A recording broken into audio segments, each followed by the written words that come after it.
들으시려고 내 이름 불러주시니 이 여인은 은혜인가 되지 못하고 된 줄 알다가 쓰러진 이 몸은 빈손 들고 십자가 앞에 무릎 꿇어 싸우니 오 내 주님 이 마음에 좌정하여 주소서. 더럽고 추한 그릇이 깨끗함을 입어서 성전에 기물이 되니 이 여인은 은혜인가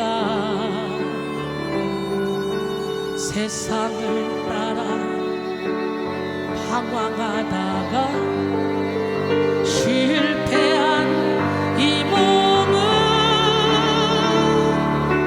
두 손 들고 주님을 얼어 못자국을 만지오니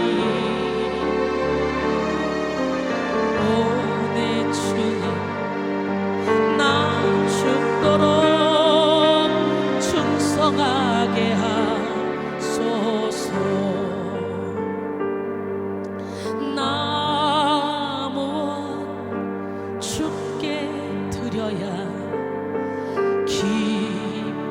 기뻐하시리까. 나 무엇 주께 드려서 이 은혜가 풀이요 넘쳐나도록 축복하시고 사랑하신 주님께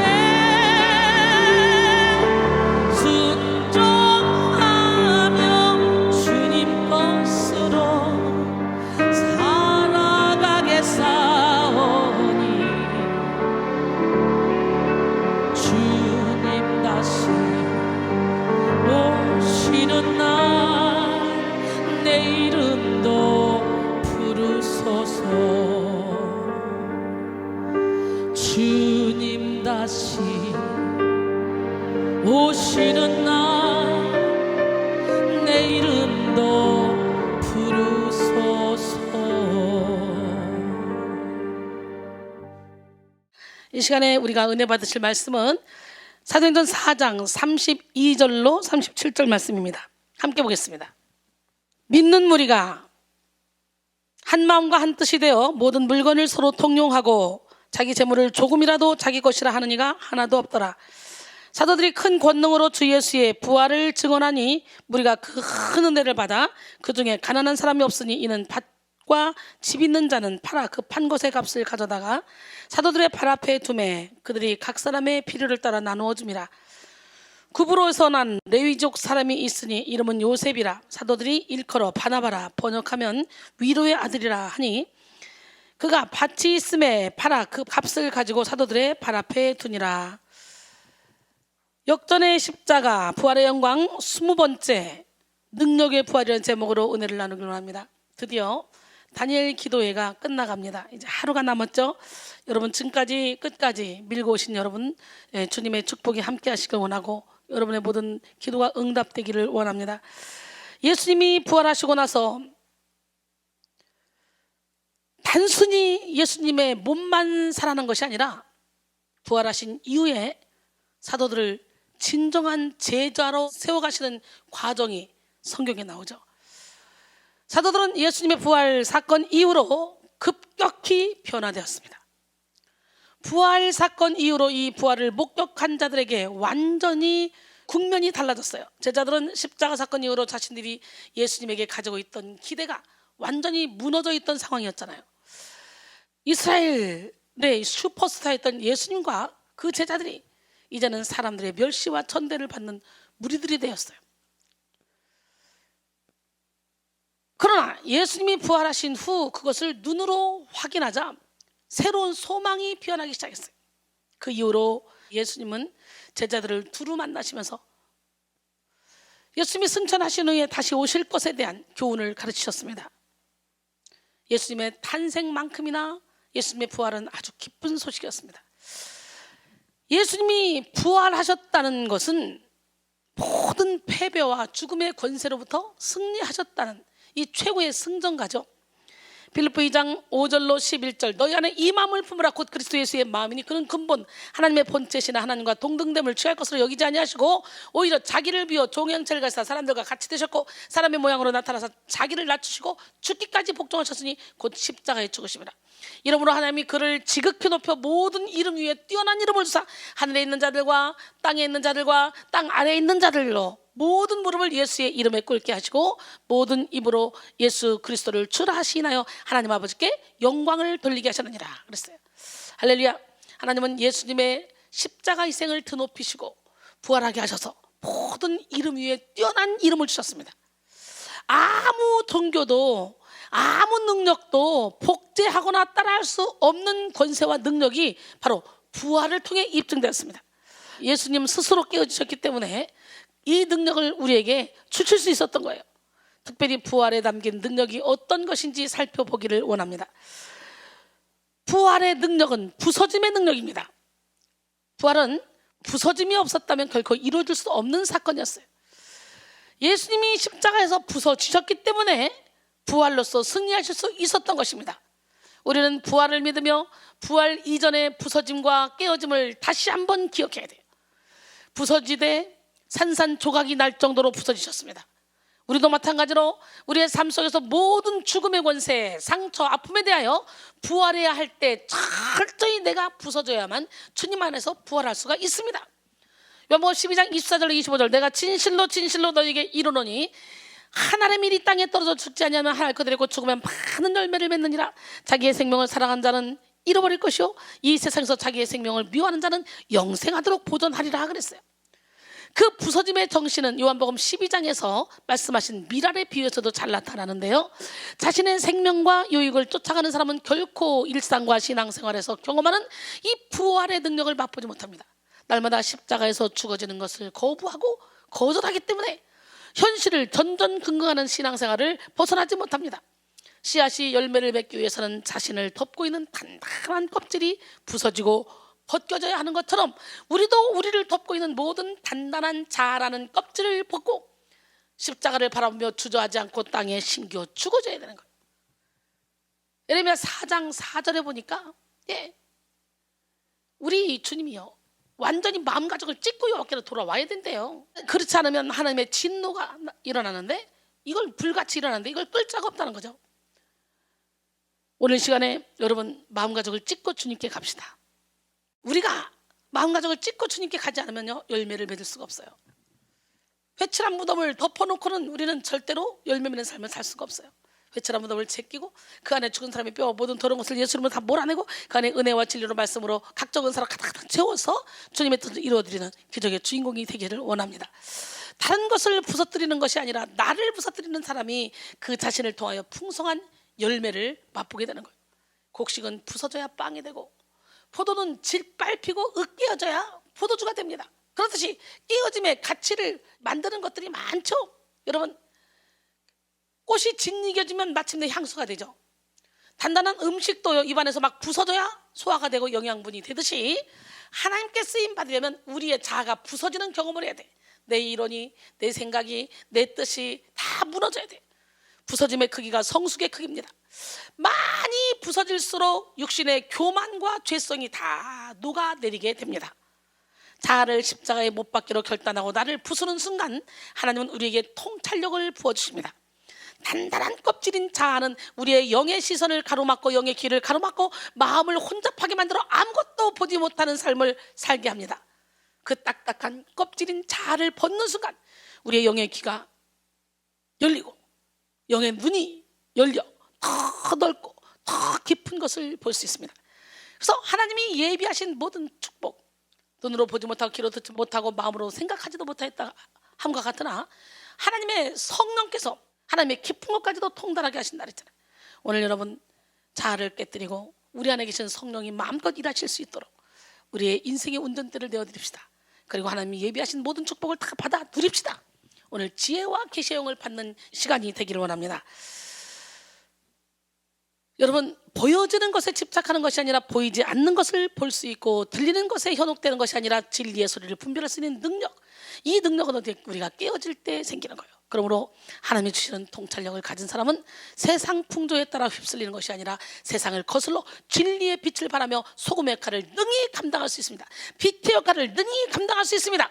마태복음 5장 13절로 16절, 너희는 세상의 소금이니 소금이 만일 그 맛을 잃으면 무엇으로 짜게 하려? 후에는 아무 쓸데없어 다만 밖에 버려져 사람에게 밟힐 뿐이니라. 너희는 세상의 빛이라. 산 위에 있는 동네가 숨겨지지 못할 것이요 사람이 등불을 켜서 말 아래 두지 아니하고 등경 위에 두라니 이러므로 집안 모든 사람에게 비치느니라. 이같이 너희 빛이 사람 앞에 비치게 하여 그들로 너희 착한 행실을 보고 하늘에 계신 너희 아버지께 영광을 돌리게 하라 그랬어요. 할렐루야. 예수님은 그 삶을 먼저 재현하셨습니다. 우리는 그 삶을 따라가기 위해 부르심을 입은 사람들입니다. 그리고 오늘 우리가 기뻐하는 부활을 통해서 스스로 부서지는 자가 얻게 될 결말을 똑똑히 보고 있습니다. 또한 하나님은 부활을 통해서 잃어버린 것들을 되찾게 하시는 회복의 능력을 허락해 주셨습니다. 부활은 그 자체로 회복의 의미를 담고 있는데요, 부활은 죽었던 생명이 회복되는 것이며 제자들에게 있어서는 사랑하는 예수님을 다시 만나게 하는 회복이 있게 했습니다. 십자가는 모든 것이 다 파괴되는 것처럼 끔찍하지만 사실은 모든 것을 회복하기 위한 준비 장소였습니다. 제자들에게 죽으신 줄 알았던 예수님이 생생하게 살아서 돌아오신 부활 사건은 잃었던 그들의 용기와 기쁨을 다시 회복시켜 주었습니다. 또한 예수님의 부활은 성령의 능력을 나타나게 했습니다. 예수님은 십자가에서 죽으시기 이전에 또 다른 보혜사를 보내주시도록 하나님께 구하시겠다고 했습니다.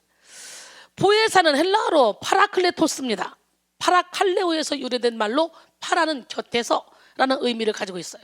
또 칼레오는 부르다, 간청하다, 요청하다 등으로 사용되었는데요, 즉 파라클레토스는 성도들의 곁에서 함께하는 위로자, 대언자, 돕는 자의 역할을 하는 분입니다. 이 성령의 능력에 대해서도 대략적으로 소개하셨는데요, 요한복음 14장 16절로 18절, 내가 아버지께 구하겠으니 그가 또 다른 보혜사를 너희에게 주사 영원토록 너희와 함께 있게 하리니 그는 진리의 영이다. 세상은 너희 그를 받지 못하나니 이는 그를 보지도 못하고 알지도 못함이라. 그러나 너희는 그를 아나니 그는 너희와 함께 거하시며 또 너희 속에 계시겠습니다. 내가 너희를 고아와 같이 버려두지 아니하고 너희에게로 오리라 그랬어요. 할렐루야. 그리고 예수님이 부활하신 이후에는 제자들에게 나타나셨죠. 그리고 뭐라고 말씀하십니까? 성령을 받으라고 말씀하셔요. 요한복음 20장 19절로 22절, 이날 곧 안식 후 첫날 저녁 때 제자들이 유대인들을 두려워하여 모인 곳에 문들을 닫았더니 예수께서 오사 가운데 서서 이르시되 너희에게 평강이 있을지어다. 이 말씀을 하시고 손과 옆구리를 보이시니 제자들이 주를 보고 기뻐하더라. 예수께서 또 이르시되 너희에게 평강이 있을지어다. 아버지께서 나를 보내신 것 같이 나도 너희를 보내노라. 이 말씀하시고 그들을 향하사 숨을 내쉬며 이르시되 성령을 받으라 그랬어요. 할렐루야. 예수님의 부활 이후로 성령의 시대가 본격적으로 시작된 것입니다. 성령님은 곧 영적 능력을 부어주시는 주제자입니다. 예수님은 이 성령의 능력으로 부활하셨고 그 능력으로 기이한 일들을 일으키셨으며 복음을 능력 있게 전달하셨습니다. 그 능력이 우리에게 십자가를 통하여 약속되고 그 능력이 예수님의 부활을 통해 이미 주어졌습니다. 로마서 1장 3절로 4절, 그의 아들에 관하여 말하면 육신으로는 다윗의 혈통에서 나셨고 성결의 영으로는 죽은 자들 가운데서 부활하사 능력으로 하나님의 아들로 선포되셨으니 곧 우리 주 예수 그리스도니라. 이 능력이 오늘 본문에서 제자들의 삶에 구체적으로 나타납니다. 부활 이후에 주님은 말씀하셨어요.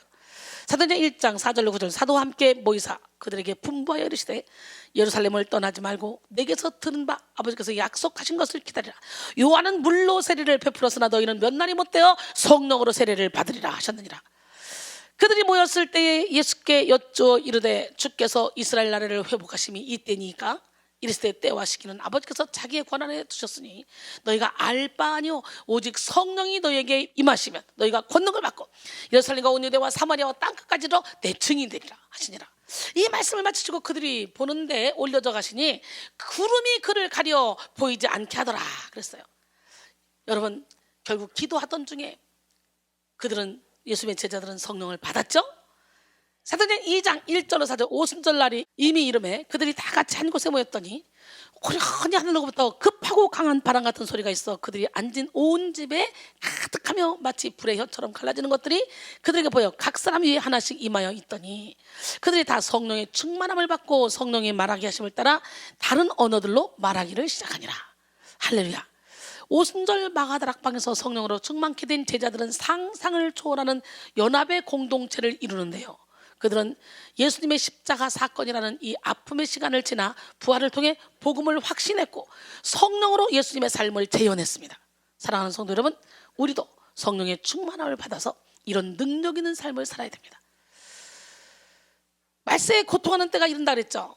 사람들이 말세가 되면 어떻게 된대요? 디모데후서 3장 1절 5절 너는 이것을 알라. 말세에 고통하는 때가 이르고 사람들이 자기를 사랑하며 돈을 사랑하며 자랑하며 교만하며 비방하며 부모를 거역하며 감사하지 않냐며 거룩하지 않으며 무정하며 원통함을 풀지 않냐며 모함하며 절제하지 못하며 사나우며 선한 것을 좋아하지 않으며 배신하며 조급하며 자만하며 쾌락을 사랑하는 길을 하나님 사랑하는 것보다 더하며 경건의 모양은 있으나 경건의 능력은 부인하니 이 같은 자들에게서 내가 돌아서라 그랬어요.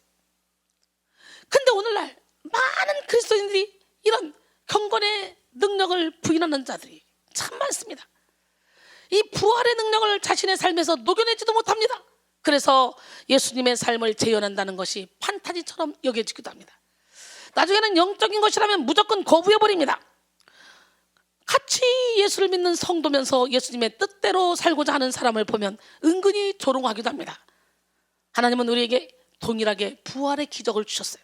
그렇다면 오늘 본문을 통해서 제자들의 삶의 성령의 능력이 어떻게 부활하고 멋지게 전파되었는지 살펴보기를 원합니다. 첫 번째, 제자들은 예수님의 부활 승천 이후에 성령의 충만함을 받음으로 하나됨의 능력이 부활했어요. 무슨 능력? 하나됨의 능력. 어느 날 무디 목사님이 벽난로 앞에 앉아 있는데 한 청년이 찾아와 질문했습니다. 목사님, 꼭 교회에 나가야만 신앙생활을 하는 것입니까? 개인적으로 성경 공부도 하고 개인적으로 기도하고 뭐 그러면 되지 않습니까? 무디 목사님은 아무 대답도 없이 집히던 장작들을 흩트려 놓았습니다. 그러자 장작불이 하나 둘 꺼지기 시작했어요. 그러더니 금세 방 안에 냉기가 감돌았습니다. 여보게, 조금 전에는 온 집안이 훈훈했는데 지금은 왜 이리 추운 줄 알겠나? 아니, 목사님께서 장작을 흩트려 놓았으니까 불이 꺼지니까 그러죠. 그러자 무디 목사님은 청년에게 이렇게 대답했습니다. 교회도 그리스도인들이 모여야 하나님의 능력이 임하며 성령의 불이 타오르게 되는 거야. 모여서 서로 대화하며 삶을 나누어야 사랑의 불이 훈훈하게 일어나는 것이라네. 할렐루야. 전도서 4장 12절에 한 사람이면 배하겠거니와 두 사람이면 맞서 쓰이나니 세 겹줄은 쉽게 끊어지지 아니하리라 그랬어요. 사랑하는 성도 여러분, 우리는 함께 돕고 함께 붙들어주고 함께 짐을 질 때 함께 멋진 삶을 살아갈 수 있다는 걸 깨달아야 돼요. 사람은 연합할 때 시너지 효과, 즉 상승 효과가 나타난다고 하는데요, 한 사람이 철사를 가지고 바늘을 만들면 하루 종일 25개를 만들 수 있지만 둘이 같이 만들면 625개를 만들 수 있다고 그래요. 말 한 마리가 마차를 끌면 1톤을 끌 수 있지만 두 마리 말이 같이 끌면 5톤을 끌 수 있다고 그래요. 여러분, 저도요 마스크를 만드는데 제가 오바로크 치는 거 아주 전문으로 하고 있어요. 오바로크 치는데 두 장은 따로 놔야 되고 두 장은 오바로크를 쳐서 가운데 입술 부분이 걸리지 않도록 이렇게 만드는데, 네 장을 두 장 분리해서 두 장은 따로따로 한 장씩 이렇게 해서 그걸 오바로크를 쳐요. 그리고 또 네 장을 합쳐요.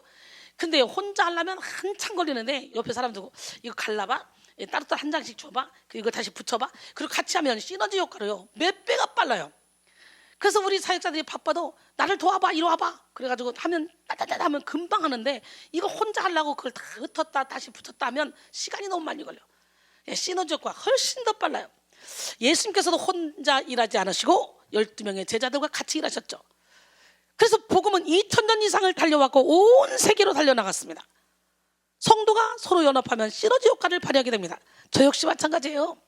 혼자 사역하면 어디까지 가겠어요? 그러니까 하나님이 야, 이왕이면 합력해서 선을 이루어야 되지 않겠냐? 너 혼자 전 세계로 다녀봤자 얼마나 일을 하겠냐? 이왕이면 700명의 제자를 양성해서 그 제자들과 함께 시너지 효과를 내보지 않을래? 그래서 제자 양성에 애썼더니 요즘은 우리 제자들이요 곳곳에서 자기 맡은 사명을 얼마나 잘 감당하는지 몰라요.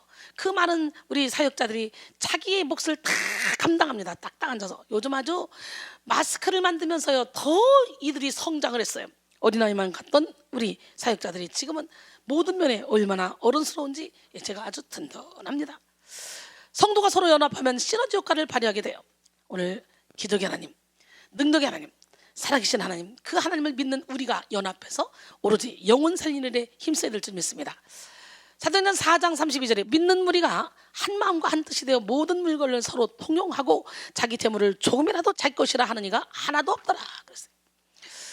오늘 본문 32절에서는 예수님이 부활하시고 승천하신 이후에 초대교회 성도들이 성령의 충만함을 입어서 어떤 생활을 하게 되었는지 아주 자세하게 기록되어 있죠. 예수님의 부활이 있었기 때문에 성령 강림을 기다릴 수 있었고 그 능력이 성도들에게 전달돼서 전무후무한 아름다운 공동체를 만들어갈 수 있었습니다. 모든 물건을 통용했다는 말의 원어는 하판타코이나입니다. 이 말인데요, 자신의 물건을 남과 함께 공유한다는 것이 사실 이기적인 인간의 속성으로는 전혀 통하지 않을 수 있는 일이죠. 결코 쉬운 일이 아닙니다. 사회적인 이론이나 윤리나 도덕적인 의무로도 결코 받아들여지지 않는 부분이 바로 자신의 물건을 공유하는 것이죠. 공산주의는 이 말씀을 빗대어서 모두가 평등한 나라를 건설하겠다고 나섰지만 결코 성령 충만함이 없이는 되지 않는 모습이죠. 성령의 충만함으로 인한 결과로서 하나된 모습이 바로 나오는 거예요. 하나된 모습. 예수님의 부활은 모든 제자들을 한데 모아 다시 구원 공동체로 묶을 수 있는 시작점이 되었습니다. 인간의 죄성은 본래적으로 이기적인 특성을 가지고 있습니다.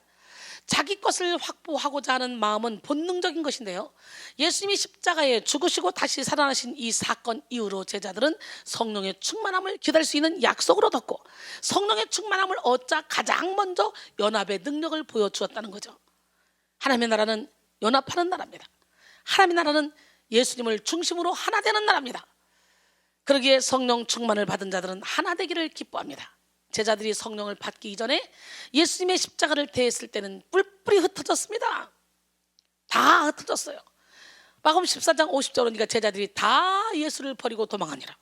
51절에 보니까 한 청년이 벗은 몸에 배혼이불을 두르고 그 배혼이불이 부잣집 아들이라 닌넨이라고 하는데요. 예, 누구예요? 마가입니다. 마가. 배혼이불을 두르고 예수를 따라가다가 무리에게 잡힘에 배혼이불을 버리고 벗은 몸으로 도망했대. 기가 막히죠. 이렇게 예수님의 부활을 믿지 못했을 때 제자들은 각자의 길로 도망치기 바빴습니다. 하나 되는 모습과는 거리가 멀었는데요, 예수님이 십자가 처형을 당하자 제자들에게는 실망과 패배감이 아주 역력했습니다. 하나님은 이런 그들에게 부활하신 예수님을 보여주시고 그들의 죄책감을 치료해 주셨어요. 그리고요, 1차로 찾아가서 평안을 선포하시면서 성령을 받으라고 말씀하셨잖아요. 2차로 도마가 못 믿겠다니까 또 나타나셨잖아요. 그래도 베드로가 고기 잡으러 간다니까 나도 우리 7명이 고기 잡으러 가잖아요. 기가 막히죠. 예수님은 거기까지 쫓아가셔서 시몬에게 물으시죠. 요한복음 21장 15절로 19절, 그들이 조반 먹은 후에 예수께서 시몬 베드로에게 이르시되 요한의 아들 시몬아, 내가 이 사람들보다 나를 더 사랑하느냐 하시니 이르되 주님 그러나이다. 내가 주님을 사랑한 줄 주님께서 하시나이다. 이르시되 내 어린 양을 먹이라 하시고 또 두 번째 이르시되 요한의 아들 시몬아, 내가 나를 사랑하느냐 하시니 이르되 주님 그러하나이다. 내가 주님을 사랑하는 줄 주님께서 아시나이다. 이르시되 내 양을 치라 하시고 세 번째 이르시되 요한의 아들 시몬아, 네가 나를 사랑하느냐 하시니 주께서 세 번째 내가 나를 사랑하느냐 하심으로 베드로가 근심하여 이르되 주님 모든 것을 아시오매 내가 주님을 사랑하는 줄 주님께서 아시나이다. 예수께서 이르시되 내 양을 먹이라. 할렐루야. 베드로가 3번 부인했던 것을 주님은 생각나게 하시고 그리고 심령 치유해 주신 거예요. 내가 진실로 내게 이르노니 내가 젊어서는 스스로 띠뛰고 원하는 곳으로 다녔거니와 늙어서는 내 팔을 벌리리니 남이 내게 띠뛰우고 원하지 아니하는 곳으로 데려가리라. 이 말씀을 하시면 베드로가 어떠한 죽음으로 하나님께 영광을 돌릴 것을 가리키시미라 그랬어요. 이 말씀을 하시고 베드로에게 이르시되 나를 따르라 하시니, 여러분 그렇죠? 베드로가 어떻게 예수님이 이렇게 십자가에 못 박혔는데 내가 이렇게 못 박힐 수 있겠습니까? 나를 거꾸로 못 박아주세요. 그랬다 그러잖아요. 이렇게 예수님은 한 사람 한 사람에게 나타나시고 그들로 하여금 한 성령을 기다리라고 말씀하시죠. 하나됨을 위하여서 사도들을 모두 모아 성령 세례가 올라를 함께 기다리라고 말씀하신 것이죠. 그리고 그들은 일시에 함께 기도하다가 불같은 성령을 체험했어요. 오늘 주님이 여러분에게 말씀하셔요. 몇 번씩이나 사명을 감당했지만 여러분이 다시 육신의 정욕, 안목의 정욕, 이생의 자랑을 채우기 위해서 부활하신 예수님을 만났음에도 불구하고 사명을 다시 받았음에도 불구하고 그냥 생계 유지를 위해서 고기 잡으러 가고 있지는 않습니까? 거기까지 쫓아오셔서 주님은 말씀하십니다.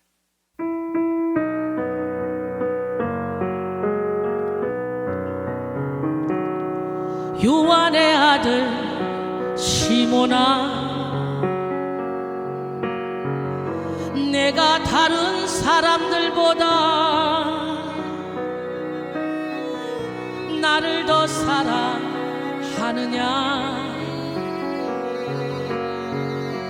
하고 주님이 물으셨네.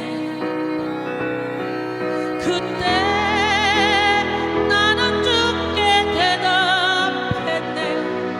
내가 주를 사랑하는지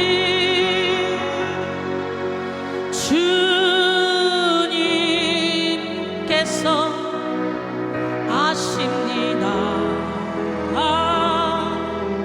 주님께서 내 마음 아시리. 내게 오는 많은 양떼 내게 맡겨줄 테니 사랑하는 내 친구야,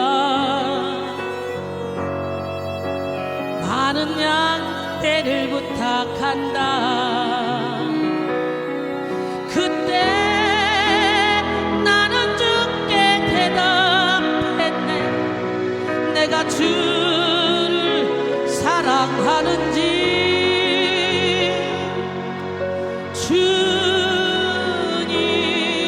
주님께서 아십니다. 주님께서 내 마음 아시리.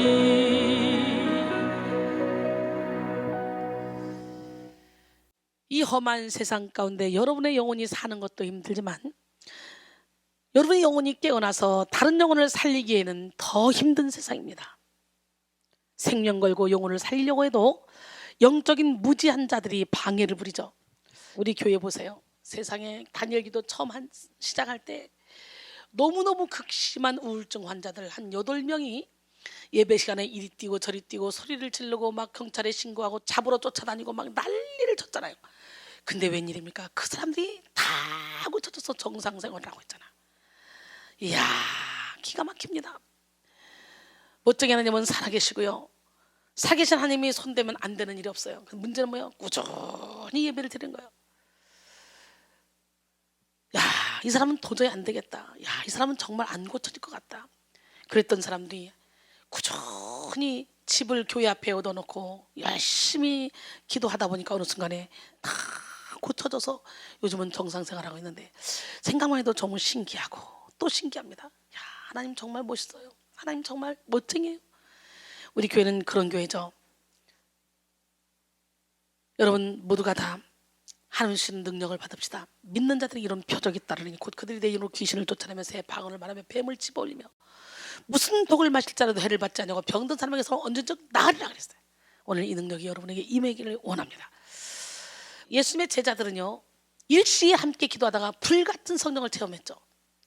그렇게 사도들은 믿는 자들과 함께 더욱 똘똘똘 뭉쳐서 이제 부활하신 예수님을 강력하게 전파했잖아요. 예수님을 3번이나 부인했던 베드로가 이 성령을 받은 후에 성전 비문에 있는 안전뱅이를 일으키고 은과 금은 내게 없으나 내게 있는 것으로 내게 주노니 곧 나사렛 예수 이름으로 일어나 걸어라. 벌떡 일어나 걷잖아요.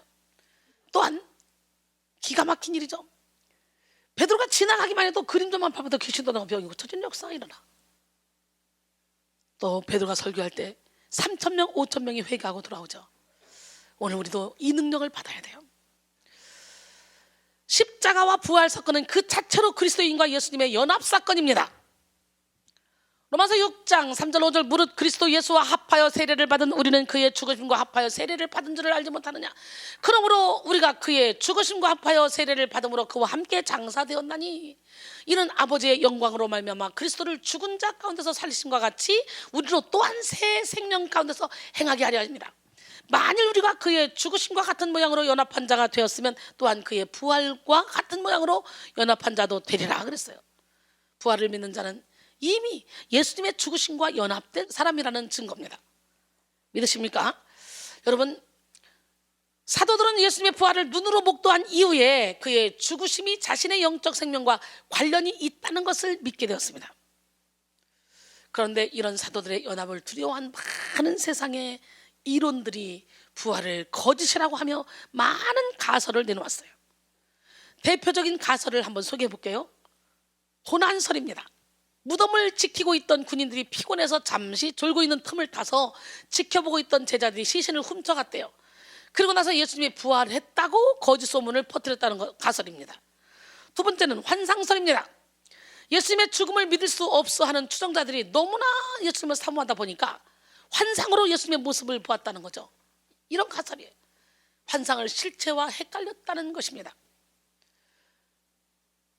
세 번째, 가사설입니다. 예수님이 십자가에서 실제로 죽은 것이 아니라 기절했던 것이라는 추측입니다. 죽은 줄 알고 장사했는데 3일 동안 회복되어 깨어나왔다고 하는 가설이죠. 그 다음에 신화설입니다. 예수님의 존재 자체를 신화로 치부하고 존재가 없었다고 하는 가설이죠. 죽음도 신화, 탄생도 신화. 그러니 묻혔던 무덤도 없었다는 것입니다. 그저 사람들이 만들어내는 인물일 것이라는 추측이죠. 사랑하는 성도 여러분, 이런 가설들이 진짜였다면 오늘 사도행전에서 말하고 있는 그리스도인들의 아름다운 연합은 있을 수 없습니다. 어느 날 장님 한 사람과 절름발이 한 사람이 아주 험한 길에 동시에 도착했습니다. 그때 장님이 절름발이에게 나 좀 도와주세요 부탁했어요. 그러자 절름발이가 아니 내가 어찌 당신을 도울 수 있습니까? 내 다리도 끌고 가기 힘든 지경인데. 그러다가 아이디어가 떠올랐어요. 절름발이가 말합니다. 만일 당신이 나를 업고 간다면 난 당신에게 장애물을 일러줄 수 있어. 그러면 내 눈이 당신의 눈이 되고 당신의 발이 내 발이 되는 거예요. 그거 좋은 생각인데요. 그럼 그렇게 합시다. 서로 도와야 되겠구려. 그러면서 장님은 절름발이를 등에 업었습니다. 그리하여 둘은 그 험한 길을 안전하고 편안하게 통과할 수 있었다고 합니다. 성도의 연합은 이렇게 서로 부족함 속에서도 각자에게 유익을 얻게 합니다. 초대교회 성도들도 연약한 인간이었어요. 그런 연약성과 죄성을 동일하게 가지고 있는 성도들이 자신의 유익을 내려놓고 모든 물건을 통용할 수 있는 경지에 오를 수 있었던 것은 부활의 능력이 성도들에게 나타났기 때문인 거예요. 그들의 심령이 부활하신 예수님과 연합되었기 때문에 예수님의 영성이 공동체에 묻어나온 것입니다. 이전에 자신의 안위를 위하여 도망치던 제자들의 이기심은 사라져버리고 신비로운 사랑의 연합이 일어났습니다. 오늘 본문 32절 사도행전 4장 32절 믿는 무리가 한 마음과 한 뜻이 되어 모든 물건을 서로 통용하고 자기 재물을 조금이라도 자기 것이라 하는 이가 하나도 없더라. 하나님은 이 말씀을 통해서 우리에게 예수님의 영이 가득한 곳에 이루어지는 하나님의 나라가 어떤 모습인지 보여주고 계십니다. 이 땅에 많은 교회가 이 초대교회의 하나됨을 사모합니다. 많은 사람들이 백성교회를 보면서 야 초대교회 같다 라고 말하죠. 날마다 나는 죽고 예수님 닮는 삶을 살자. 나는 죽고 예수님의 성품으로 변화되는 부활하는 그런 영성을 전파하기 때문에 내 욕심을 버리고 내 뜻을 버리고 내 생각을 버리게 돼서 이기심을 극복하여 서로가 나누고 베푸는 모습이 초대교회처럼 아름답게 나타나는 줄 믿습니다. 철저히 나는 죽고 예수로 다시 살아나는 부활의 영성이 있어야 모두를 품을 수 있고 하나됨을 위해 나 자신을 내어놓을 수 있게 됩니다. 예수를 믿는 자들은 하나님의 형상을 회복합니다. 갈라디아서 2장 20절에 내가 그리스도와 함께 십자가에 못 박혔나니 그런즉 이제는 내가 사는 것이 아니요 오직 내 안에 그리스도께서 사시는 것이라. 이제 내가 육체 가운데 사는 것은 나를 사랑하사 나를 위하여 자기 자신을 버리신 하나님의 아들을 믿는 믿음 안에서 사는 것이라 그랬죠. 여러분, 우리가 이렇게 예수님을 주인 삼고 우리 인생을 탁 맡겨드리고 정말 예수님 닮는 삶으로 살기 위해서는 어떻게 해야 돼요? 주님께 나를 사랑한 자들이 나의 사랑을 입으며 나를 간절히 찾는 자들이 나를 만난다 그랬잖아. 다 표현 못해도 주님 사랑한다고 표현해야 되고. 근데 우리가 주님을 다 알 수 없어. 그러나 조금씩이라도 알아가야 돼요. 그래서 예수님을 알고 예수님의 그 성품을 잘 닮으면 저절로 연합의 삶을 살게 되는 거예요. 다 표현 못해도 나 표현하리라. 다 고백 못해도 나 고백하리라. 다 알 수 없어도 나 알아가리라. 다 닮지 못해도 나 닮아가리라. 다 표현 못해도 나 표현하리라. 다 고백 못해도 나 고백하리라.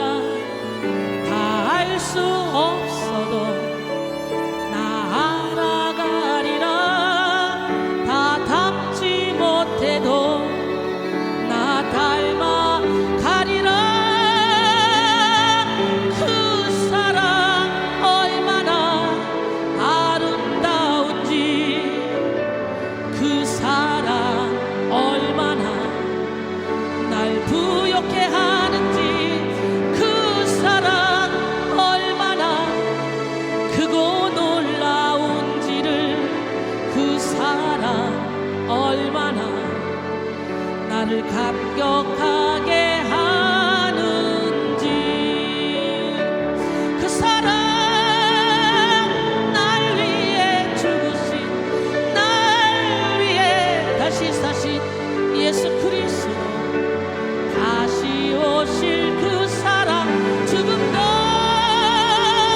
생명도 천사도 하늘의 어떤 권세도 끊을 수 없는 영원한 그 사랑 예수. 아버지 사랑 내가 노래해. 아버지 은혜 내가 노래해. 그 사랑 변함없으신, 거짓없으신, 성실하신 그 사랑. 상한 갈 때 꺾지 않으시는, 꺼져가는 등불 끄지 않는 그 사랑, 변함없으신, 거짓없으신, 성실하신 그 사랑.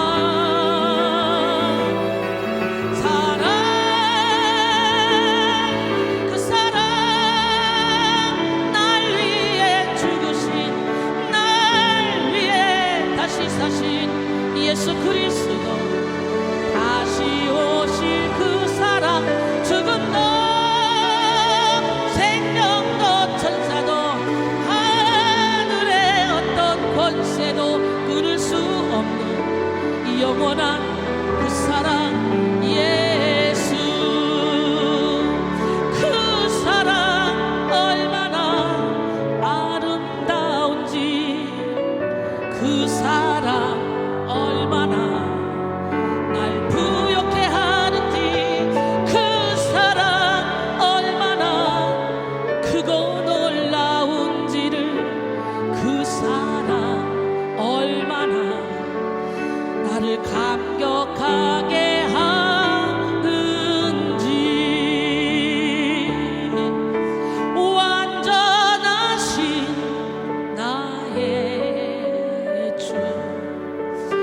행하신 모든 일 주님의 영광 다 경배합니다.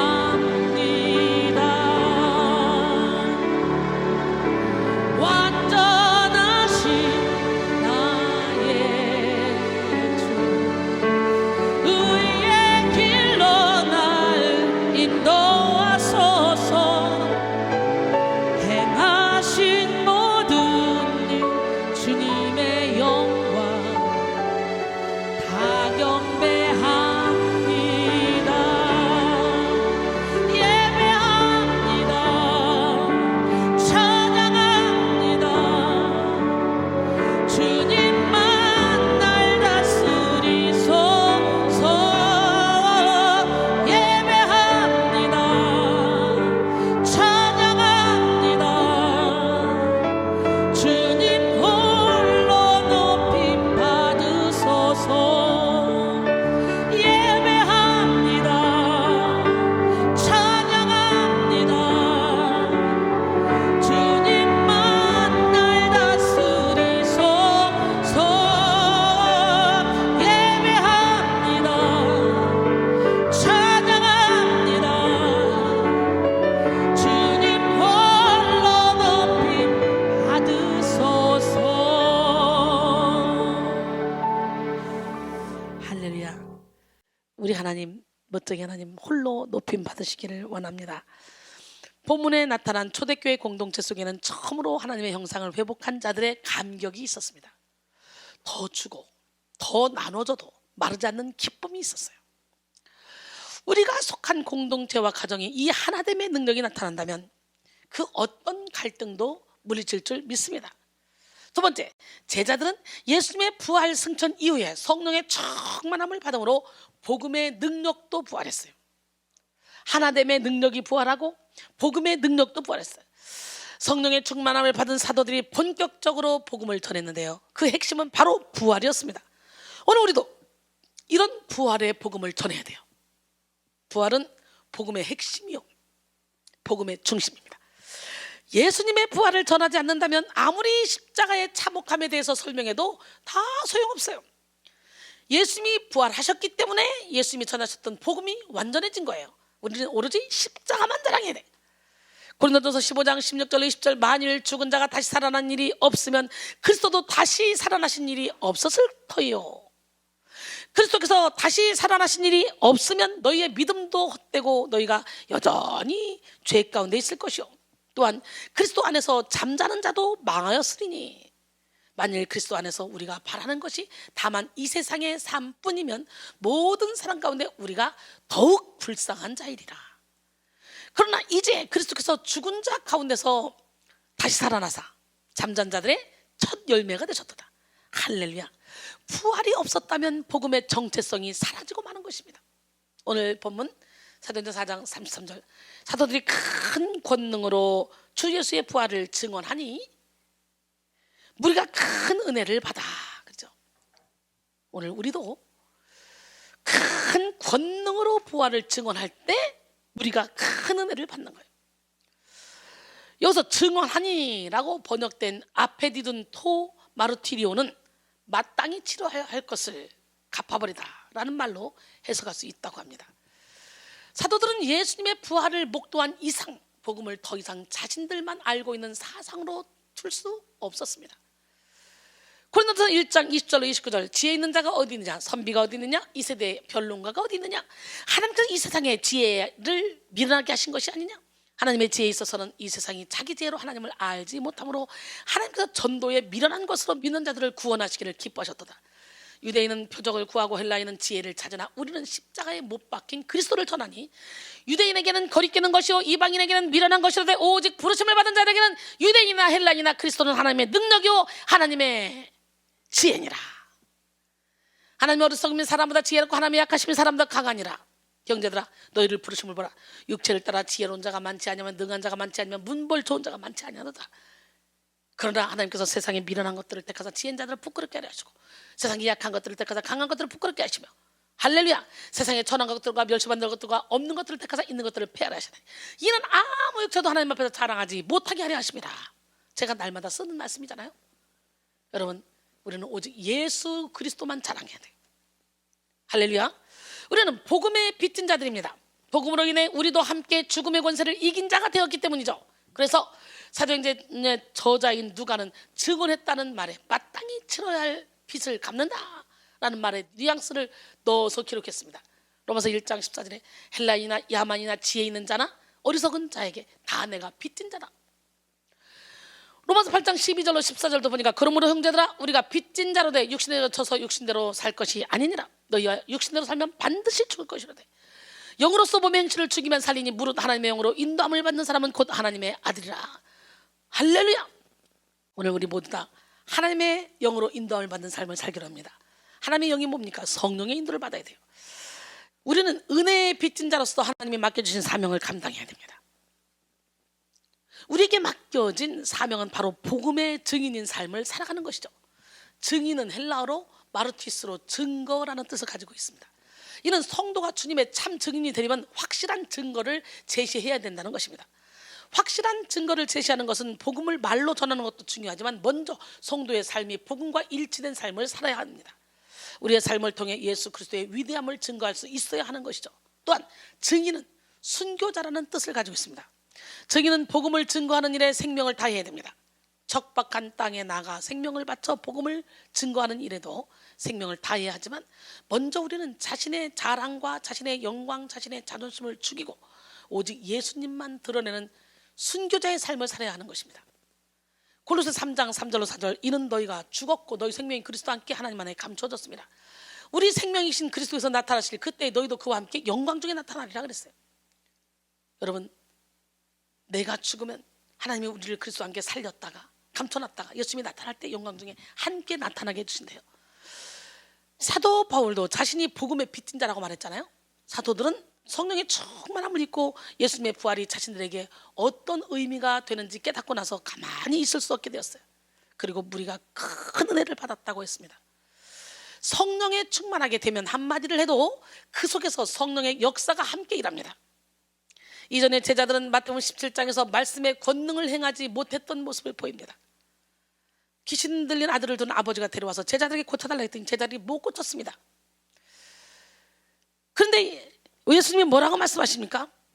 이르시되 믿음이 없고 이 패약한 세대요, 내가 얼마나 너희와 함께 있으며 얼마나 너희에게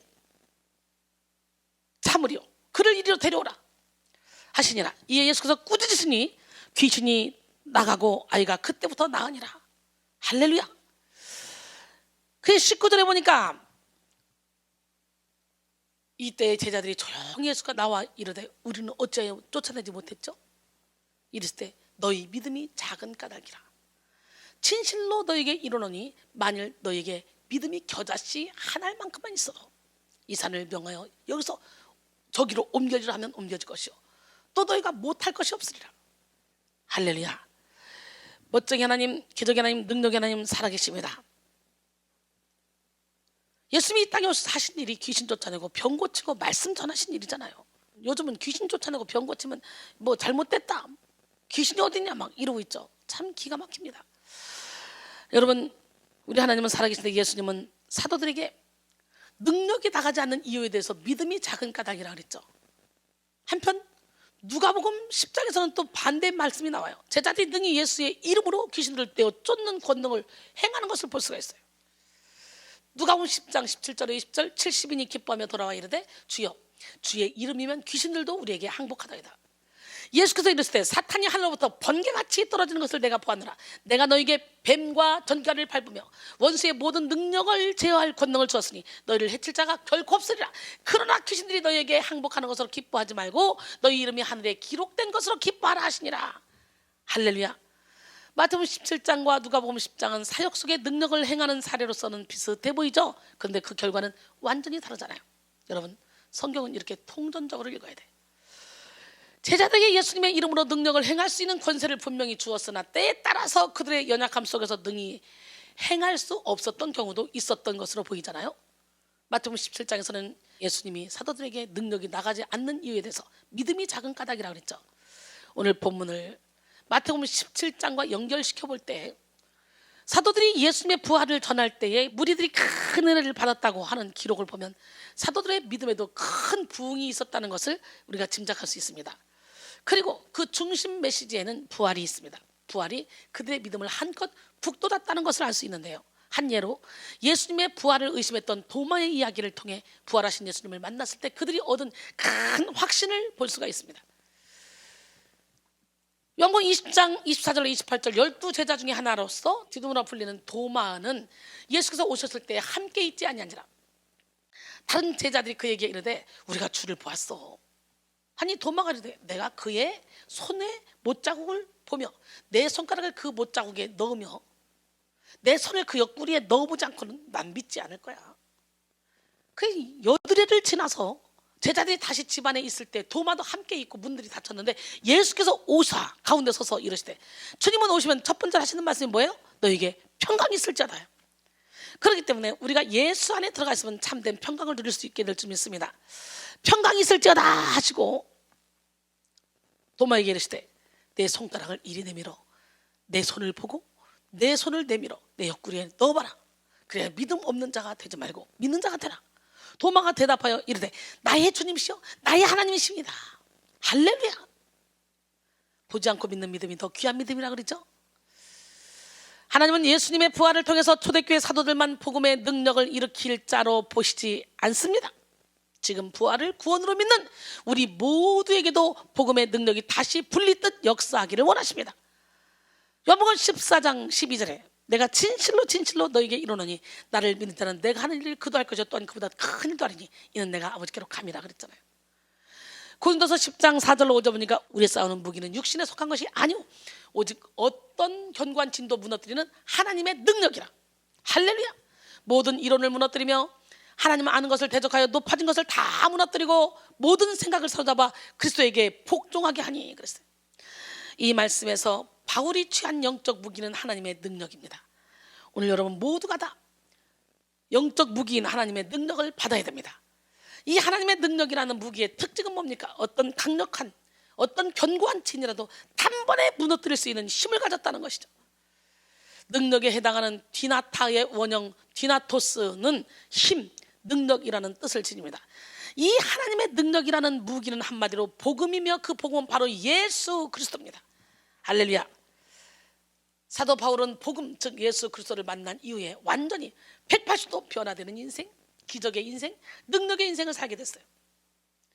다이너마이트와 같은 강력으로 자신을 깨뜨리고 변화시킨 그 복음의 능력에 완전히 사로잡혔던 바울은 날마다 성령 엔진을 달고 사명을 향해 달리고 또 달렸습니다. 그는 복음 안에서 죽고 복음 안에서 살며 완전히 복음에 미친 사람이었습니다. 여러분, 우리의 모든 힘은 이처럼 예수 그리스도 안에 있습니다. 예수님을 주인으로 모시면 저절로 주님을 닮는 삶, 주님이 기뻐하는 삶, 하나님의 뜻을 이루는 삶을 살게 됩니다. 여러분 모두가 영적인 세계에 열리길 원합니다. 아무리 완악한 사람이라도 성령의 불을 받아버리면 깨지게 돼 있어요. 오래전 미국의 보스턴시에 스트로사라는 청년이 있었습니다. 그는 큰 꿈을 가지고 있었지만 그 꿈을 이루는 데 필요한 돈이 없어서 거부인 바턴시를 찾아가서 2,000불을 구워달라고 부탁했어요. 큰 돈이죠. 자기에게 담보는 없지만 일에 대한 꿈과 용기가 있으니 믿고 대여해 주시면 그 은혜는 잊지 않겠습니다 라고 자신 있게 말했습니다. 바턴시의 주위 사람들은요, 경력도 없는 그에게 담보나 후원자도 없이 돈을 구워주는 것은 위험한 일이에요, 하지 마세요.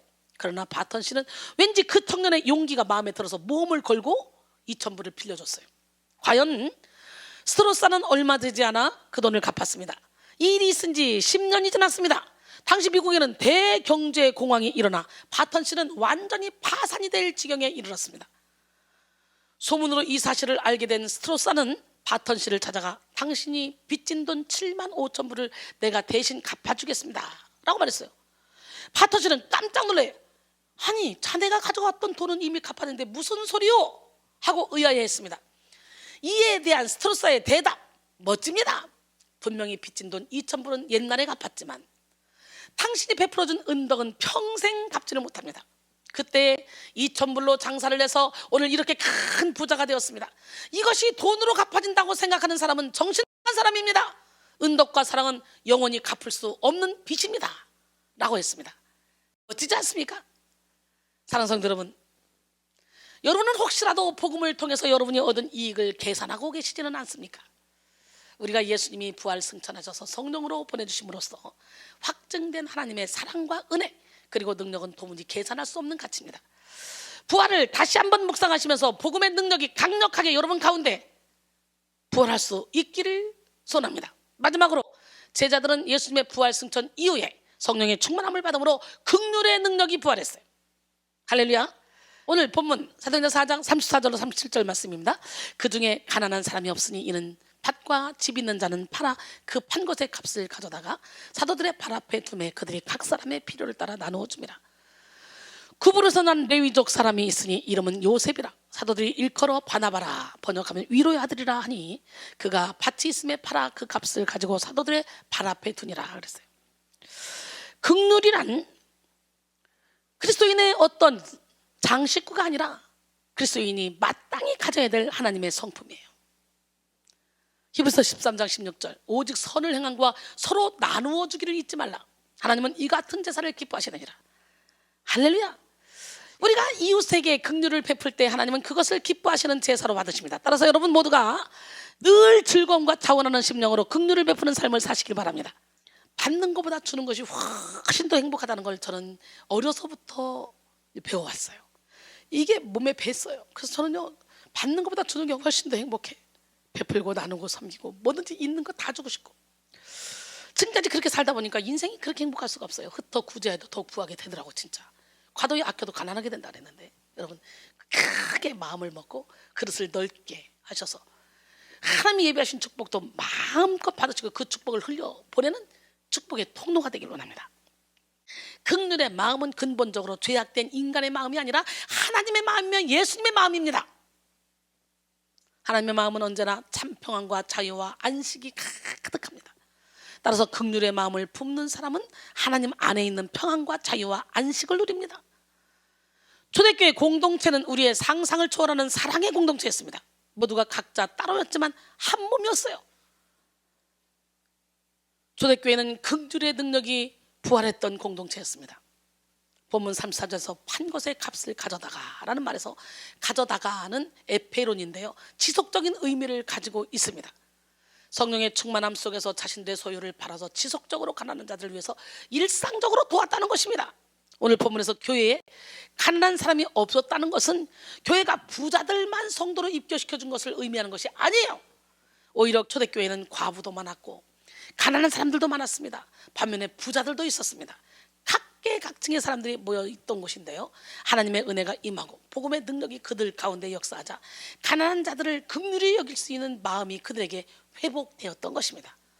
서로를 이렇게 생각하고 긍휼히 여기는 역사가 지속적으로 일어났다는 것은 그들 가운데 역사하신 성령 하나님이 진정으로 함께 하셨다는 것을 의미합니다. 할렐루야. 야고보 2장 13절로 18절 긍휼을 행하지 아니하는 자에게는 긍휼 없는 심판이 있으리라. 긍휼은 심판을 이기고 자랑하느니라. 내 형제들아, 만일 사람이 믿음이 있노라 하고 행함이 없으면 무슨 유익이 있으려? 그 믿음이 능히 자기를 구원하겠느냐? 만일 형제나 자매가 헐벗고 일용할 양식이 없는데 너희 중에 누구든지 그에게 이르되 평안히 가라, 덥게 하라, 배부르게 하라 하며 그 몸에 쓸 것을 주지 아니하면 무슨 유익이 있으려? 이와 같이 행함이 없는 믿음은 그 자체가 죽은 것이니라. 어떤 사람은 말하기를 너는 믿음이 있고 나는 행함이 있으니 행함이 없는 내 믿음을 내게 보이라. 나는 행함으로 내 믿음을 내게 보이리라 하리라 그랬어요. 여러분, 믿음과 행함은 따로 떨어질래야 따로 떨어질 수 없어요. 믿음은 천국의 구원 티켓이고 행함은 천국의 상품권이라 그랬잖아요. 여러분, 예수를 믿으면 예수님이 기뻐하시는 일을 하게 돼 있어. 내가 누군가를 믿으면 그 사람이 기뻐하는 일을 하게 돼 있어. 행함이 저절로 따라가게 돼 있다고요. 입술만 한 건 그건 사랑이 아니고 그건 믿음도 아니에요. 여러분, 초대교회 성도들은요 질서를 알았습니다. 부자 성도들은 밭이나 소유물을 팔았을 때 사도들의 발 앞에 두었어요.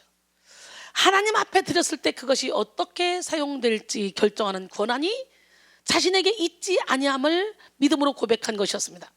그러면 성령에 충만한 사도들은 필요에 따라서 필요한 만큼씩만 각자에게 분배하고 공정하게 일을 처리했습니다. 그렇게 할 수 있었던 것도 사도들이 욕심이 없었고 지혜가 있었기 때문에 아무런 문제가 되지 않도록 일을 행할 수 있었던 것입니다. 이들이 이렇게 서로를 긍휼히 여기며 도울 수 있었던 것은 하나님의 은혜가 너무도 컸기 때문입니다. 하나님은 또한 선행의 모범을 보인 바나바를 소개하시죠. 바나바는 별명입니다.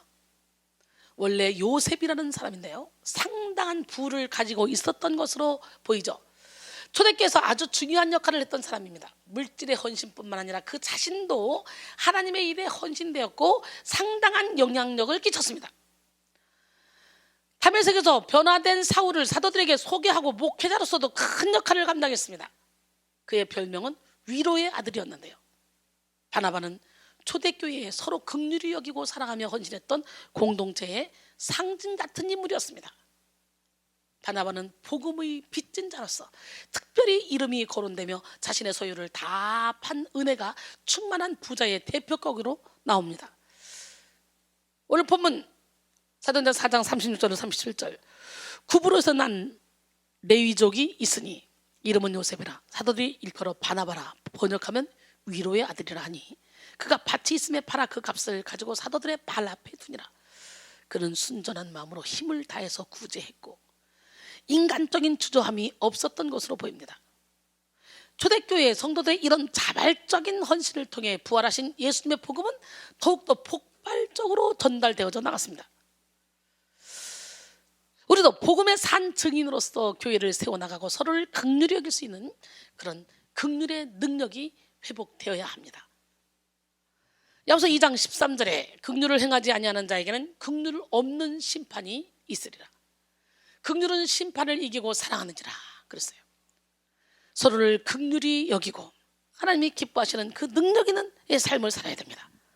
어제나 오늘나 영원토록 동일하신 하나님, 그 하나님의 성품을 닮아서 서로를 긍휼히 여기고 사랑하는 그 모습 속에서 그리스도인으로서의 정체성이 나타나고 복음의 능력을 나타낼 수 있습니다. 우리가 예수님을 믿는다고 하면서도 서로를 긍휼히 여기지 않고 사랑의 능력이 회복되지 않으면 결코 우리 가운데서 부활하신 예수님의 사랑이 전달되지 않습니다.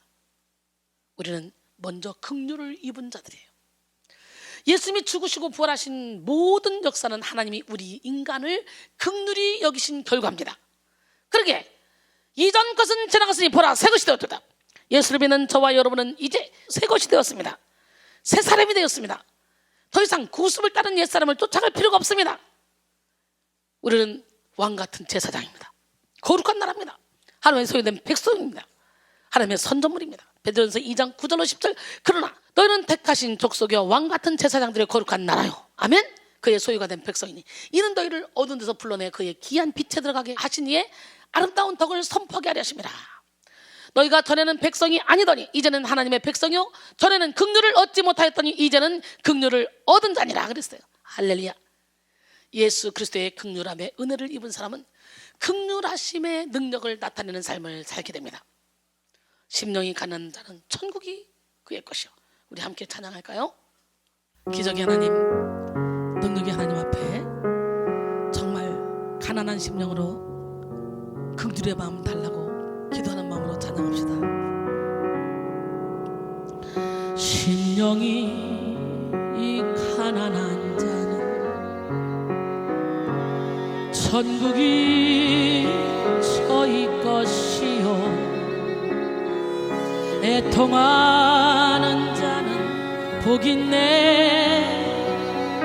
위로를 받을 것이요 온유한 자 복이 있나니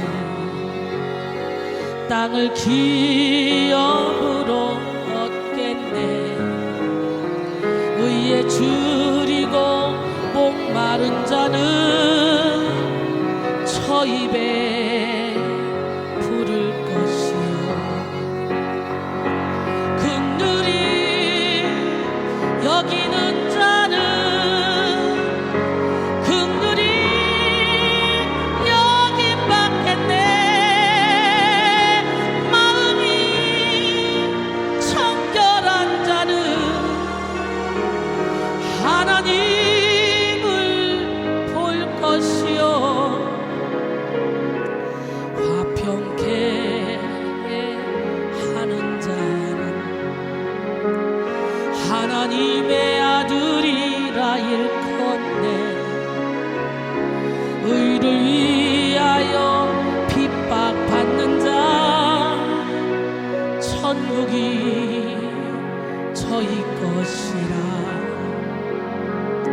내게도 주소서. 내가 복을 받길 원하네. 오 내 주여 주소서.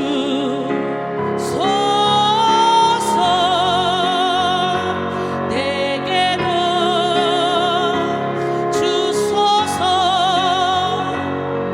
내가 복을 받길 원하네. 오 내 주여 주소서.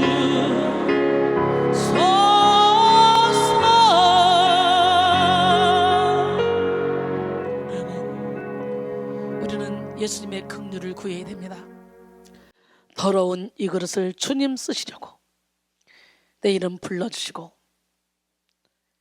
정결케 보혈의 피로 씻어주시고 사용해 주시죠. 여러분 모두를 불러주신 하나님, 보혈의 피로 깨끗이 씻음 받고 주님이 기뻐하시는 영혼 살리는 일에 올인하시기를 바랍니다.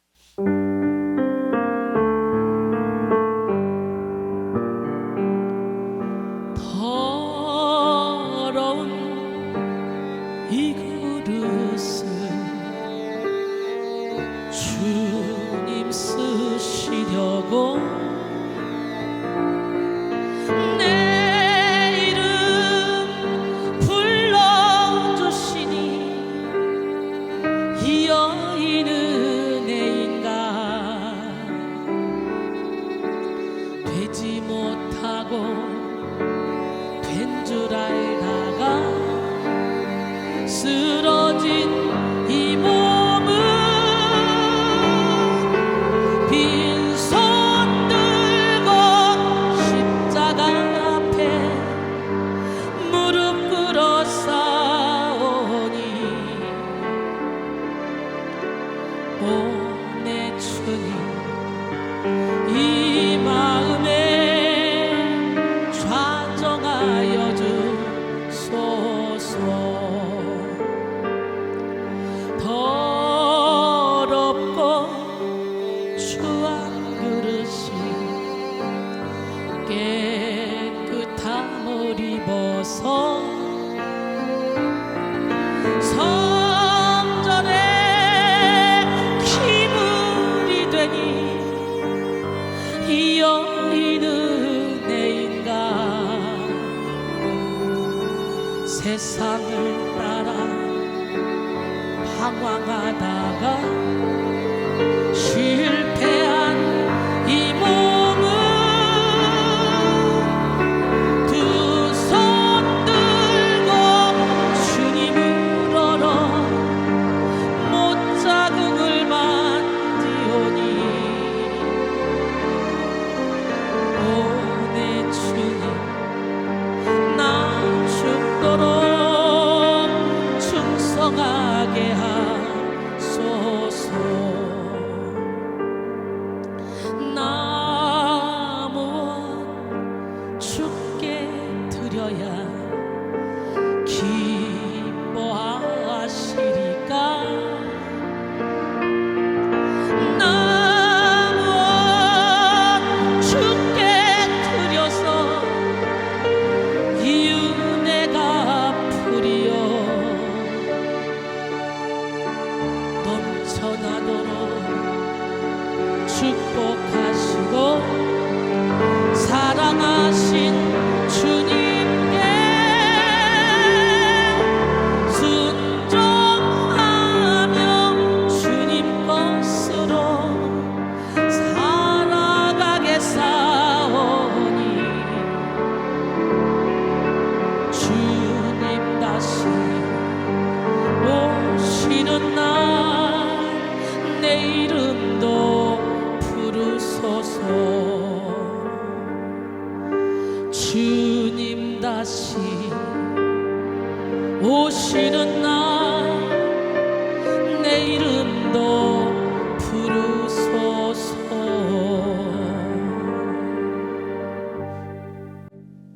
여러분, 우리가 우리가 주님을 모르면 긍휼함을 입을 수가 없어요. 긍휼은 하나님께로부터 나오는 거기 때문에. 여러분, 주님을 믿는다고 수도 없이 기도하고 말씀 보고 노력했지만 아직도 주님이 어떤 분인지 모르기 때문에 육신의 정욕, 안목의 정욕, 이생의 자랑을 따라가는 거예요. 우리 주님은 사랑 자체입니다. 예수님의 사랑의 너비와 길이와 높이와 깊이를 깨달으면 사랑으로 충만해지고, 사랑으로 충만해지면 율법을 저절로 완성시키게 돼요. 왜냐하면 로마서 13장 10절에 사랑은 이웃에게 악을 행하지 않나니 그러므로 사랑은 율법의 완성이라 그랬어요. 오늘 우리는 주님을 알아야 돼. 여러분, 진짜 주님 아십니까? 그러니까 내가 대통령 알아, 내가 그 이순신 장군 알아, 이런 알미 아니라 진짜 그 사람과 대화 나누며 친밀한 관계를 누리는 것이 알미예요. 오늘 우리는 주님과 친밀한 관계를 누려야 될 줄 믿습니다. 함께 주님을 모르던 세월 함께 찬양하며 다시 한번 주님을 깊이 깨닫는 시간이 되길 원합니다.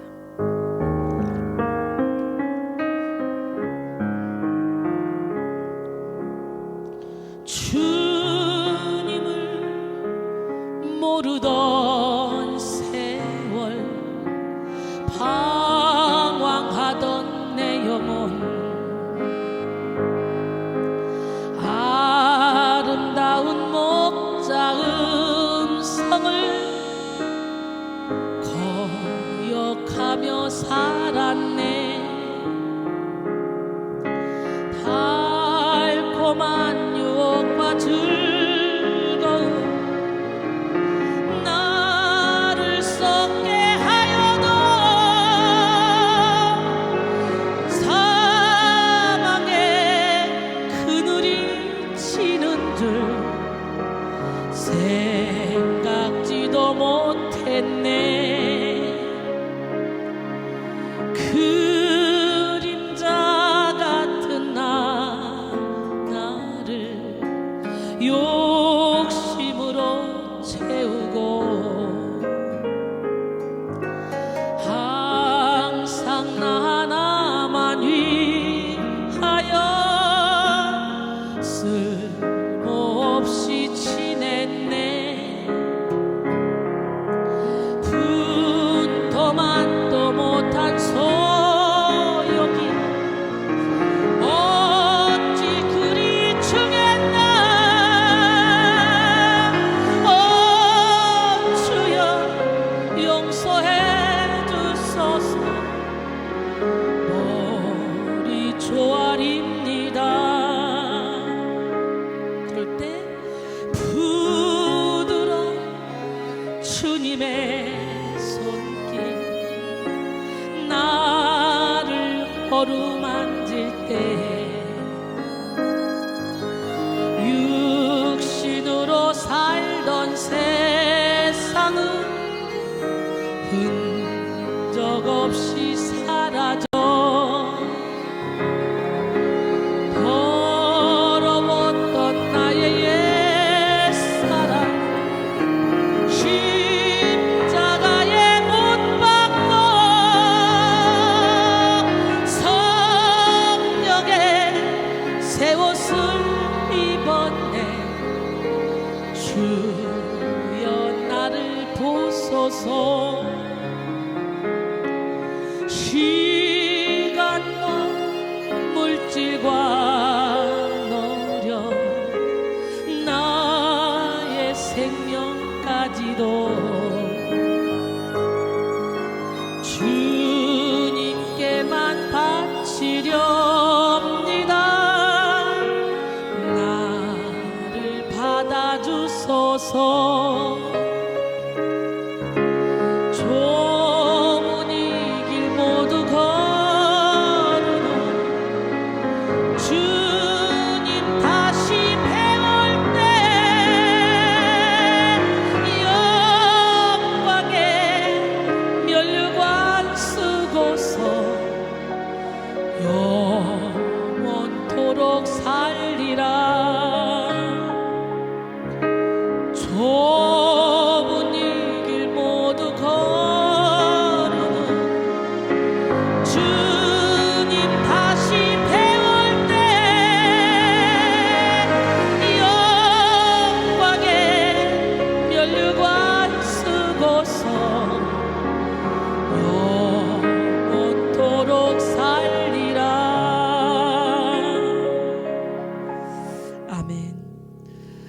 예수 그리스도의 긍휼함의 은혜를 입은 사람은요, 긍휼하심의 능력을 나타내는 삶을 살게 됩니다.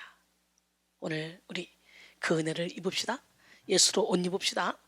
긍휼함의 능력을 받은 사람은 뛰어난 포용력을 가지고 있습니다. 포용력이란 남을 너그럽게 감싸주거나 받아들이는 그런 힘을 의미하죠. 포용력은 남의 옳고 그름을 따지는 능력이 아니라 덮어주고 이해하고 받아들일 수 있는 능력입니다. 내가 살아있는 사람은 결코 남을 받아들일 수 없습니다. 그러나 내가 내려놓는 만큼, 깨지는 만큼, 사라지는 만큼, 죽는 만큼 우리 안에 예수 그리스도의 영역은 더욱더 넓어져서 그만큼 남을 받아들일 수 있게 돼요. 왜? 예수님은 모든 사람을 품잖아요. 하나님은 모든 사람이 구원에 이르기를 원하신다고 디모데전서 2장 4절은 말씀하시잖아요. 예수님은 온 우주를 품고도 남을 만큼 넉넉한 그런 포용력을 가지고 계십니다. 여러분, 같은 소금의 양을 물컵에 넣고 마시면 고통스러울 정도로 짜겠지만 맑은 호수에 뿌리고 그 물을 한 컵 마신다면 시원한 맛을 느낄 수 있을 것입니다. 이는 소금의 양이 문제가 아니라 포용할 수 있는 능력의 차이죠. 그러므로 우리도 성령의 능력으로 마음을 확 넓히면, 이 포용의 범위를 넓히면 품지 못할 사람이 없는 거예요. 이해하지 못할 사람이 없는 거예요. 사랑하지 못할 사람이 없는 거예요. 용서하지 못할 사람이 없는 거예요. 포용은 영어로는 톨러런스인데요, 이는 인내라는 뜻으로도 함께 쓰입니다. 즉 포용력이 넓은 사람은 그만큼 기다릴 수 있다는 것이죠. 사랑하는 성도 여러분, 예수님의 부활을 통해서 하나님의 사랑을 확인하고 우리도 그 긍휼하심의 능력을 나타내는 자들이 되기를 소망합니다. 할렐루야. 결론적으로 오늘 우리는 실시간 21일 온라인 다니엘 기도, 역전의 십자가 부활의 영광 20번째 능력의 부활이라는 제목으로 함께 나누는데요, 특별히 부활에 담긴 능력이 어떤 것인지 살펴봤죠. 부활의 능력은요, 부서짐의 능력이래요. 부서짐의. 부활은 부서짐이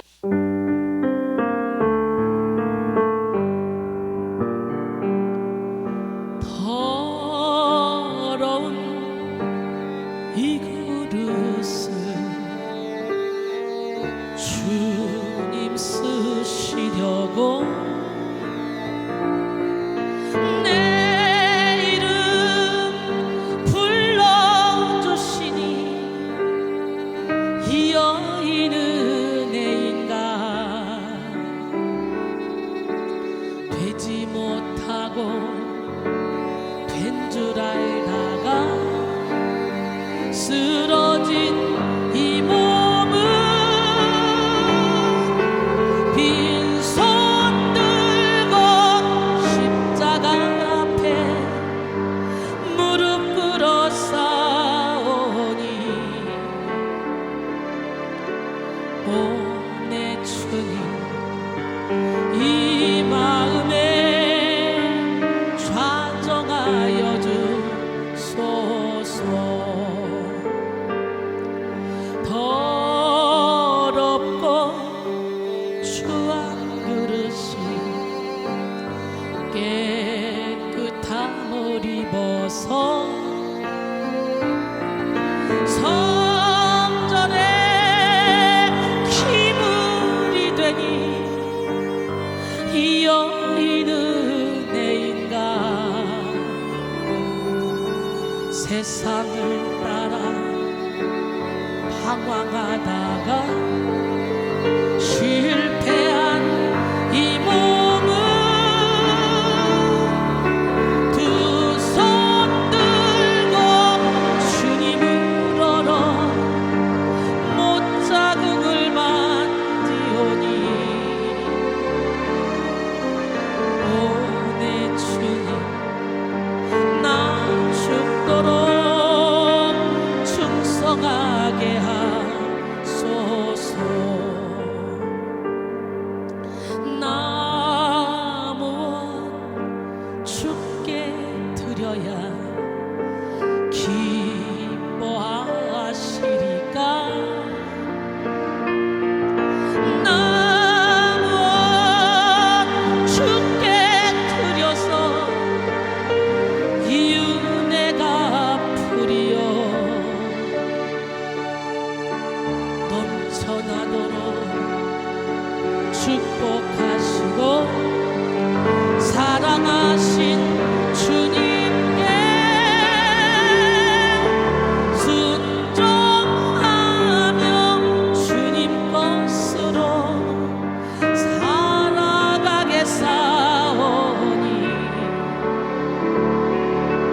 주님 다시 오시는 날 내 이름도 부르소서.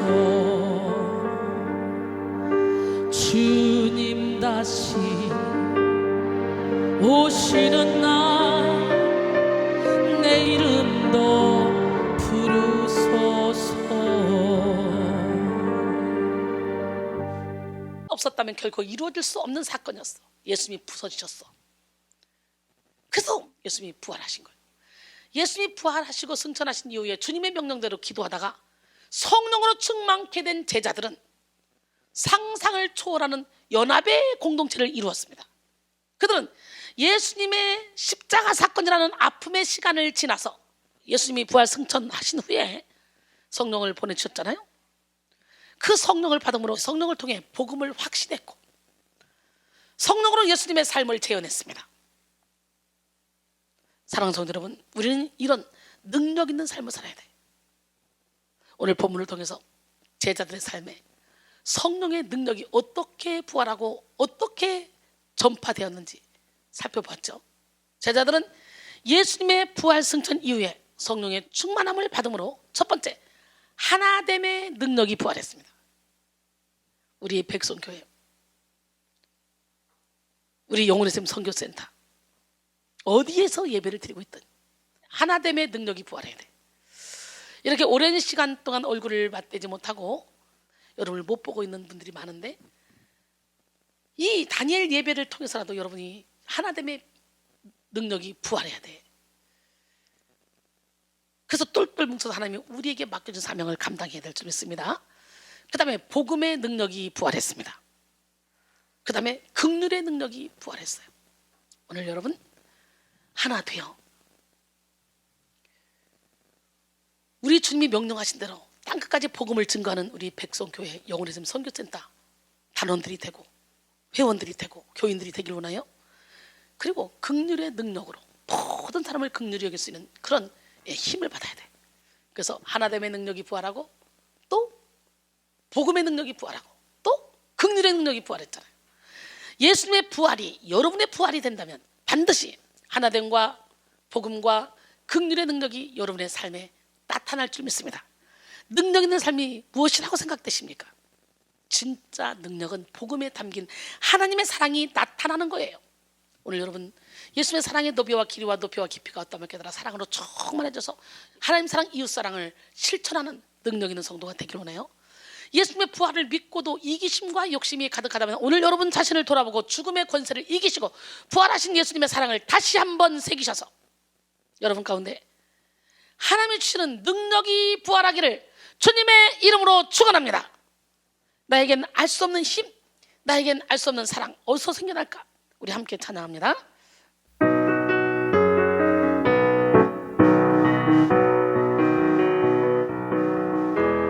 나에겐 알 수 없는 힘 어디서 생겨나는지 지금도 알 수 없는 강하고 담대한 힘, 이제 어디서든 쓰러진다 하여도 주님의 도움 때문에 일어설 수 있어요. 나에게 알 수 없는 사랑 어디서 생겨나는지 지금도 알 수 없는 강하고 따뜻한 사랑, 누가 나를 미워한다 하여도 주님의 도움 때문에 사랑할 수 있어요. 나에게 알 수 없는 능력, 아멘, 어디서 생겨나는지 지금도 알 수 없는 강하고 담대한 능력, 언제 어디서든 쓰러진다 하여도 주님의 도움 때문에 일어설 수 있어요. 그런 능력을 받기 위해서 나의 모습, 나의 소유 주님 앞에 그냥 다 내어드리고 나의 인생의 운전대, 꿈과 소망까지도 주님 앞에 내어드리고 운전대를 주님께 내어드릴 때 우리는 도저히 알 수 없는 힘이 생깁니다. 함께 나의 모습 나의 소유 주님 앞에 다 내어드립시다. 나의 모습 나의 소유 주님 앞에 모두 드립니다. 모든 아픔 모든 기쁨 내 모든 눈물 받아주소서. 어제 일과 내일 일도 꿈과 희망 모두 드립니다. 모든 소망 모든 계획 내 손과 마음 받아주소서.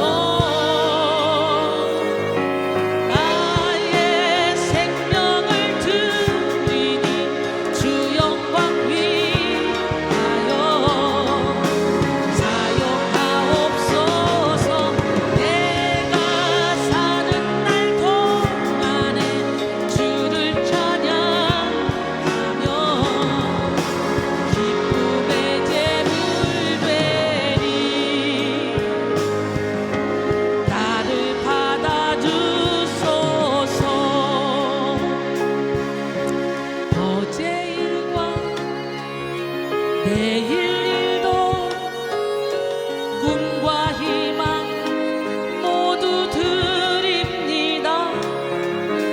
모든 소망 모든 계획 내 손과 마음 받아주소서.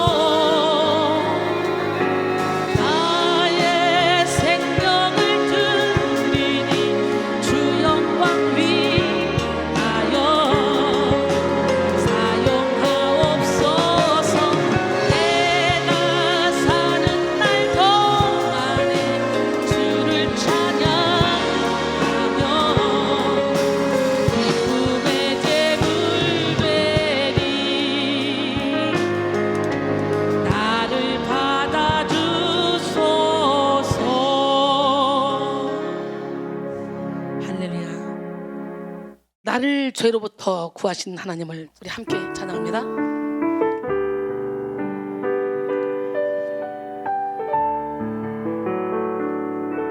나를 죄로부터 자유케 하셨네.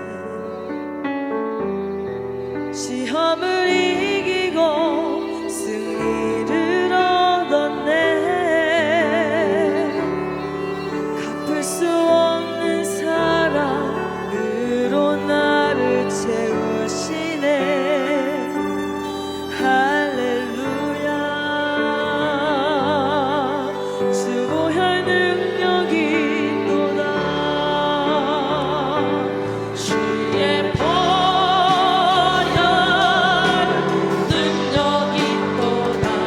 주의 피 믿어. 주의 보혈 그 어린 양이 매우 귀중한 피로다.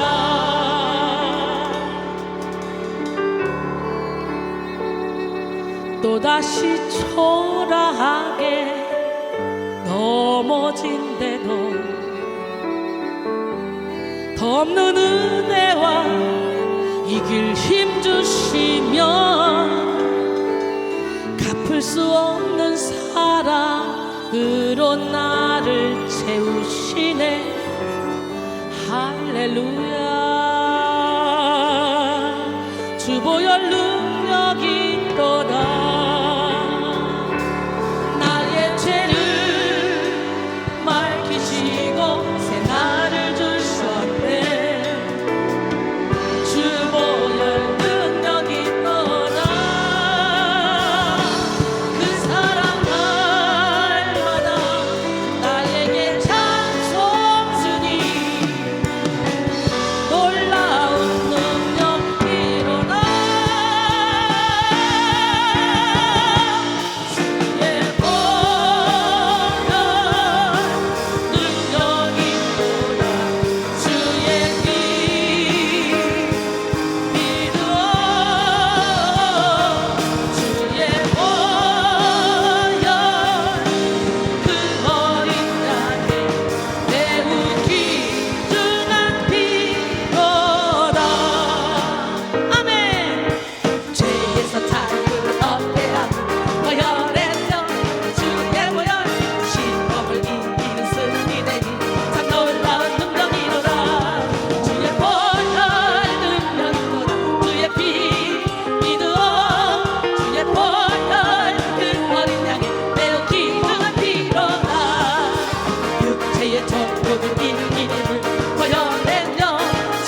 시험을 이기고 승리를 얻었네.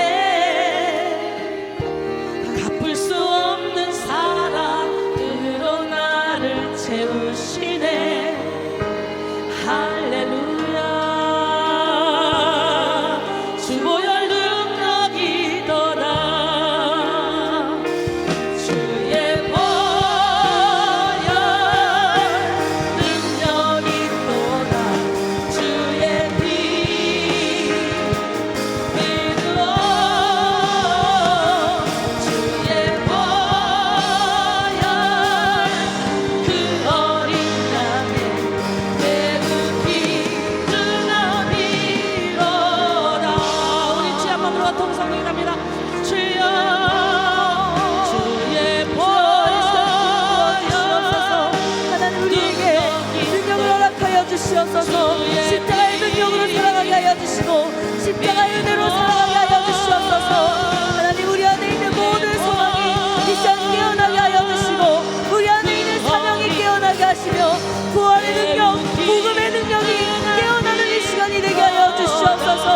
사랑의 하나님 우리를 붙잡아 주시고 온전히 주님만을 주인으로 삼고 날마다 십자가의 능력을 발휘하는 우리의 삶이 되어질 수 있도록 주여 우리의 삶을 주관하여 주시옵소서.